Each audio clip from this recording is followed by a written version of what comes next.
Member সাহেবের মেয়ে কি হাতি নাকি যে পুরো রাস্তা তার একাই লাগবে? কি করলেন আপনি? না মানে কইতেছিলাম যে আমরা এই রাস্তায় হাঁটলে তো আপনার জায়গা হবে না, কারণ হাতির তো অনেক জায়গা লাগে, পুরো রাস্তা আপনার লাগবে না।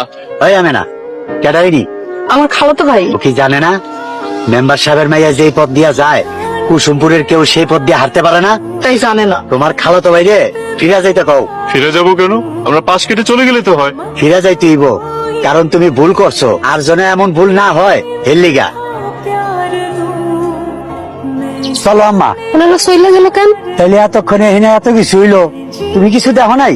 কই না তো। আচ্ছা ঠিক আছে, দেখন লাগবো না, চলো। খাইতে ভালো করে রাম। নাজিম আইছে, নাজিম দিয়ে খাওয়াই তুইব না। কত দূর তো নাই যে পোলাডায়। এইটুক বাজার রাইতে রান্না করে ফেলাইলে কাল দুপুরে ইমাম সাহেব কি খাওয়াইবেন? কালকা দুপুরেরটা দুপুরে চিন্তা করুন। মা আমি না, নাজিম কই? ভাই বিকালে কই জানি গেল? ওই গ্রামের রাস্তাঘাট কিছু চিনে? খালা এই যেন কাল দুপুরের বাজারে করে নিয়ে এলাম। এই সর্বনাশ, তুমি কি করছো? আজান দিছে, চলো বাজার মসজিদে গিয়ে নামাজ পড়ে আসি। সালাম কালু, আমি এখান থেকে উজুরে করে দিই। আর এক লোক উজু করুন। তুমি কি আমার উপরে ভরসা করছো? না খালু যান। এই যে দেখো কতগুলা বছর হইল না তোমার খালারে তোমাকে পরিবার পরিজন থেকে আলাদা করে রাখছি, আমার মাফ করে দিও।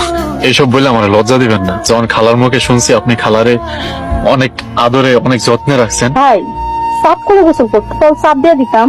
আরে সরি গ্রামে এসে পুকুরে গোসল না করলে কি হয়? ঠিক আছে না?